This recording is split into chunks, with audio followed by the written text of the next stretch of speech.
Le roi des zones, écrit par Hans Christian Andersen, lu par Armen pour audiocité.net. Deux gros lézards couraient un soir en sens inverse dans le creux d'un vieux saule qui se trouvait au bord du ruisseau, au milieu de l'Aunay. Ils se heurtèrent et reculèrent effrayés. Puis ils se reconnurent et entamèrent un bout de causette. Ils se comprenaient bien, ils savaient la langue des lézards. « Quel remue-ménage » dit le premier. « Quel bruit il y a dans la colline qui recouvre le palais du roi des zones. Voilà 2 nuits que je ne puis fermer l'œil. J'aimerais presque autant avoir mal aux dents, alors aussi je ne dors pas. Mais alors je ne me fais pas de mauvais sang, je ne me fâche pas contre les autres. » « Oui, il se passe quelque chose, » dit le second lézard. « La nuit, la colline se soulève, et jusqu'au chant du coq on la tient en l'air, soutenue sur 4 trompins en rouge. C'est, je crois, pour y faire entrer l'air embaumé des marais. Les filles du roi ont appris de nouvelles danses. Pourquoi donc tout cela ? » « J'en ai causé, » reprit l'autre, avec un ver de terre de ma connaissance. Il habite la colline et se faufile un peu partout. Il ne voit rien, n'ayant pas d'yeux, mais il a l'oreille fine. Voici ce qu'il a entendu. Au palais, ils attendent des étrangers, de nobles étrangers, qui, il n'a pas voulu me le dire. Tous les feux follets sont commandés pour la retraite au flambeau. Les richesses en or et en argent, on les nettoie, on les polit pour qu'elles brillent bien au clair de lune. Et l'on entendit des susurrements, des chuchotements et autres bruits étranges. Toute une bande d'autres lézards effarouchés accourut. Et ils se demandaient quels peuvent être ces visiteurs, pour lesquels on fait tout ce tapage d'enfer. Tout à coup la colline s'entr'ouvrit, et l'on vit paraître une vieille princesse, parente éloignée du roi des zones. Elle dirigeait le ménage. Sur le front, elle portait en ferronnière un cœur en ambre. Elle trottait, elle courait, trip-trap, trip-trap. C'est qu'elle avait un long chemin à faire. Elle allait au bord de la mer pour trouver le corbeau des nuits, le mauvais esprit qui avait été chassé la veille du vieux château qu'il hantait et qui avait été banni pour 1000 ans sous cette forme. Elle le rencontra qui croassait sur une falaise et lui dit « Vous êtes prié d'assister la nuit de demain à une grande fête chez le roi. N'auriez-vous pas l'obligeance de vous charger de porter quelques-unes de nos invitations ? Ce sera splendide. Nous aurons des hôtes de la plus grande distinction, 10 de magiciens au moins. »« Eh bien, qui dois-je inviter ?» dit le corbeau. « Pour le grand bal, on laisse rentrer un peu tout le monde, même les hommes, c'est-à-dire seulement les somnambules. Mais pour le dîner, nous ne voulons que l'élite de la société. Moi, je pensais qu'on ne devait même pas faire convier les simples revenants. Je ne voulais que les spectres qui ont joué un rôle dans l'histoire. En premier lieu, il nous faut le roi de la mer et le roi de la vase, avec les princesses, leurs filles. Ils ne doivent pas aimer venir à terre où il fait sec, mais on s'arrangera pour qu'ils se trouvent dans leur élément. Dans tous les cas, on tiendra leurs sièges humides. Puis nous aurons les démons de première classe à queue recourbée, la mandragore et le cheval des morts. »« Quoi, quoi ?» fit le corbeau, et il s'envola pour s'acquitter de la commission. Le cheval des morts, d'après un usage superstitieux provenant du paganisme en Danemark autrefois, quand on construisait une église, on enterrait un cheval vivant dans les fondations. Le spectre de cet animal, disait-on, allait chercher l'âme des morts. Pendant ce temps, les filles du roi répétaient les pas de danse qu'on venait de leur enseigner. Elles se drapaient dans leurs châles tissés de brouillard et de lumière de la lune. La grande salle d'honneur avait été magnifiquement arrangée. Les murailles frottées avec de la graisse de sorcière reluisaient comme des feuilles de tulipes. Dans la cuisine, on préparait des ragoûts de crapauds et de couleuvres. Des centaines de grenouilles étaient prêtes à être mises à la broche. On arrangeait des rôtis de limaces, des salmis de colimaçon et de sangsues. On épluchait une salade de nénuphars et de gros champignons rouges. dont une bouchée aurait suffi pour tuer l'homme le plus fort, des queues de rat devaient servir d'assaisonnement. La reine des tourbières avait envoyé une bière qu'elle avait brassée elle-même. Parmi les desserts se trouvaient des clous de cercueil rouillés. Le vieux roi des Aunes avait fait nettoyer à fond sa belle couronne d'or. C'était, dans le palais, des allées et venues continuelles. On balayait, on récurait jusqu'au moindre recoin.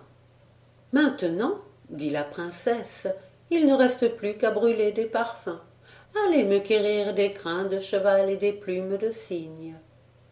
Dis donc, petit père, s'écria la plus jeune des filles du roi, ne pourrais-je pas savoir maintenant quels sont les nobles étrangers que nous allons fêter? Eh bien, répondit sa majesté, je vais satisfaire ta curiosité. Il s'agit de marier deux de tes sœurs. Elles doivent épouser les fils du vieux gnome des monts de Dovre, en Norvège, qui possède tant de profondes cavernes et une mine d'or si riche que les hommes ne découvriront jamais. C'est un joyeux et brave compagnon, le vieux gnome. Nous nous tutoyons. Je ne l'ai pas vu depuis le temps où il vint ici, dans le voisinage, célébrer sa noce avec la fille du roi des falaises de Meun. En avons-nous bu alors, nous deux, des tonneaux d'hydromel qui provenaient d'un grand navire échoué sur la côte? Que je désire donc revoir ce gai gaillard, la crème des honnêtes gens. Ces deux garçons, dit-on, sont assez mal élevés. Ils n'ont pas les manières les plus convenables. Ils ont un peu trop fréquenté les fils des hommes. Mais ils sont encore jeunes, et ils pourront se corriger. Et quand arrive-t-il? Demanda l'aînée des princesses. Je les attends pour ce soir, reprit le roi. Mais cela dépend du vent et de la marée. Je pensais qu'ils prendraient la poste, et qu'ils voyageraient sur un char tiré par des dauphins, comme les dieux et esprits de la mer. Au lieu de cela, comme de vrais gnomes, ils ont été se fourrer à fond de cale sur un navire que les tempêtes peuvent retarder longtemps. Tout à coup, on vit apparaître, dansant et sautillant, deux feux follets. « Les voilà !» s'écrièrent-ils. « Passez-moi ma couronne, » dit le roi, « et plaçons-nous en rond au clair de la lune, comme il convient aux esprits de la nuit. » Les princesses s'enveloppèrent de leurs châles diaphanes et s'inclinèrent gracieusement devant leurs augustes hôtes. Le vieux gnome de Dovre portait aussi une couronne. Elle était faite de glace taillée avec art et de pommes de pin. Il était revêtu d'une peau d'ours blanc et il avait d'énormes bottes fourrées. Ses fils allaient le cou nu et étaient en bras de chemise comme des portefaix. On aurait dit des gnomes du commun, sauf que leur bonnet pointu avait assez bon air. « C'est là ce qu'ils appellent ici une hauteur, dirent-ils en regardant la colline. En Norvège, nous appelons cela un nid de fourmis. Allons, tenez votre sotte langue, dit leur père. Et il alla saluer les princesses et embrasser son vieil ami, le roi des Aunes. Après qu'on eut admiré et loué les merveilles du palais, on se mit à table.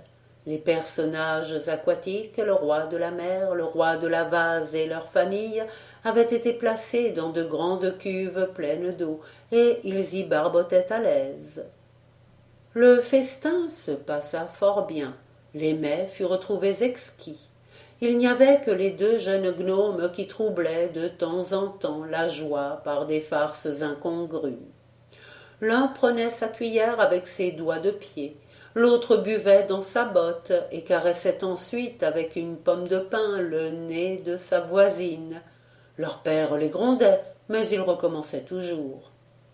Lui, le vieux de Dovre, il plaisait à tout le monde, comme sa conversation était intéressante.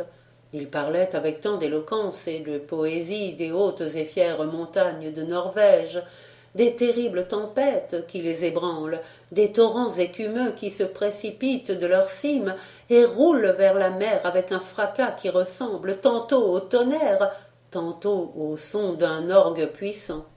Il décrivit les efforts des saumons quand ils bondissent en remontant les torrents.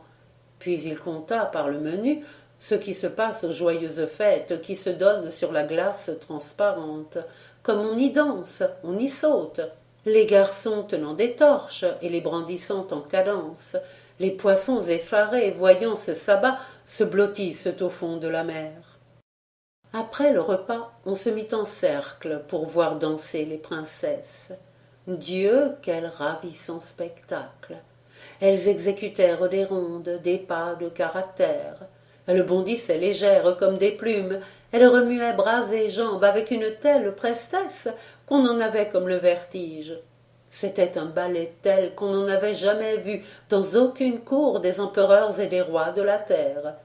Le cheval des morts, qui était toujours un peu porté à la tristesse, trouva le spectacle trop joyeux pour lui et demanda la permission de se retirer. « Prrr, pss !» s'écria le vieux gnome. « En voilà, j'espère, des pirouettes. Quand je m'ennuierai là-bas en Norvège, je prierai mes brues de m'égayer par leurs rigodons.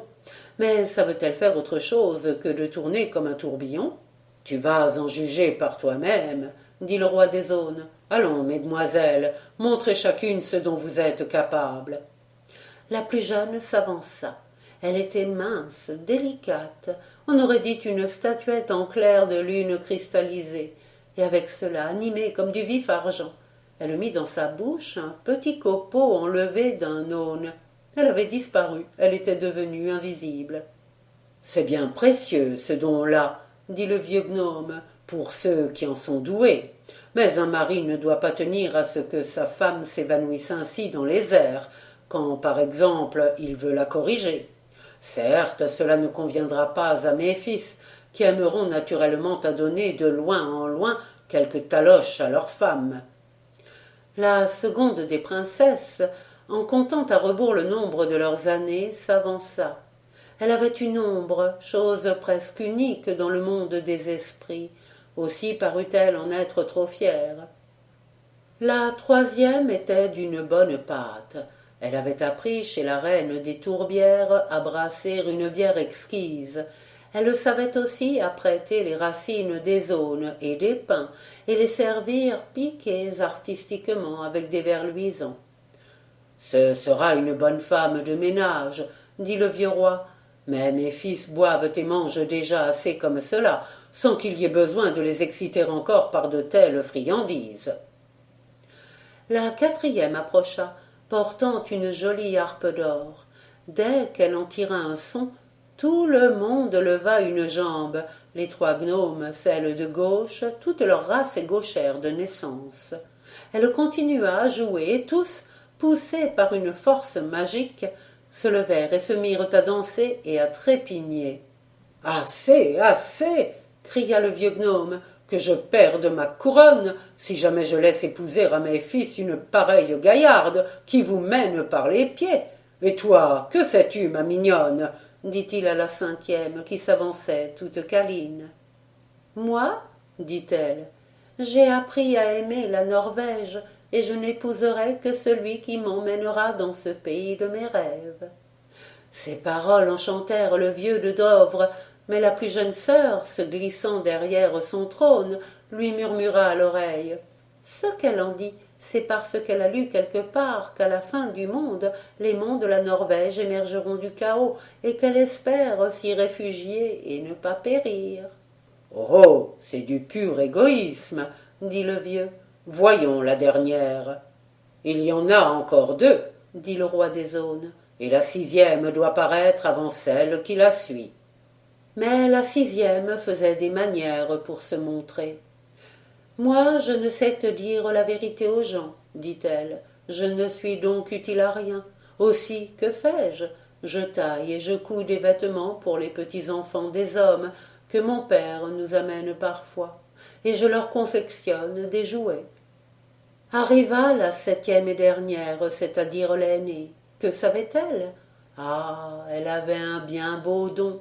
Elle pouvait dire des contes toute la journée et toute la nuit sans s'arrêter, et sur tous les sujets donnés. « Voilà mes 5 doigts, dit le vieux gnome. Raconte-moi quelque chose sur chacun d'eux. » La malicieuse, elle saisit aussitôt celui des doigts qui était entouré d'un anneau d'or, et elle allait commencer l'histoire de la bague, lorsque le vieux monarque « Tiens, prends l'anneau, dit-il, je veux que tu sois ma femme. L'hiver, tu nous régaleras de tes contes, quand nous serons dans nos cavernes de Norvège, assises autour des tables en cristal de roche, et que nous boirons de l'hydromel dans les grandes cornes d'or, enlevées des tombeaux où reposent les rois des humains. Et quand tu seras fatigué, la reine des Ondines, qui vient souvent en visite, nous réjouira de ses chants. Oui, nous mènerons une vie de gaieté et de liesse. Mais où sont donc mes 2 garnements? Ils avaient quitté la compagnie pour continuer leur grosse farce. Ils étaient en train de souffler les pauvres feux follets qui s'étaient si gentiment offerts pour animer la fête. « Allons, polissons que vous êtes, dit le père, approchez et choisissez chacun une des princesses pour épouse. Tâchez de choisir aussi bien que moi. » Mais ils déclarèrent que les filles du roi des Aunes leur paraissaient des mijaurées, et qu'ils préféraient se marier avec quelques bonnes grosses gnomesses de leur pays qui ne mépriseraient pas leurs manières. Personne n'insista, et ils se mirent à vider des tonneaux d'hydromel et à porter des toasts jusqu'à ce qu'ils roulassent sous la table. Pendant ce temps, le vieux de Dovre dansa un rigodon avec sa belle fiancée, et à un moment il la mit tout entière dans une de ses grandes bottes fourrées. Il la porta en triomphe et demanda ensuite au roi des Aunes de les bénir. « Voilà le coq qui chante !» s'écria la vieille princesse, la gouvernante, qui ne perdait pas la tête dans tout ce brouhaha. « Fermons vite les volets pour que pas un filet de la lumière du soleil ne pénètre ici. Vous ne tenez pas à être malade pendant 100 ans, n'est-ce pas ?» Et en effet, le palais fut clos hermétiquement. Les 2 lézards qui avaient entrevu une partie de la fête s'entretenaient de toutes ces magnificences. Le vieux gnome leur avait beaucoup plu. Le ver de terre préférait les fils. Voilà ce que c'est pourtant quand on est privé de la vue. Il est vrai que parmi ceux qui ont des yeux, beaucoup jugent tout aussi mal.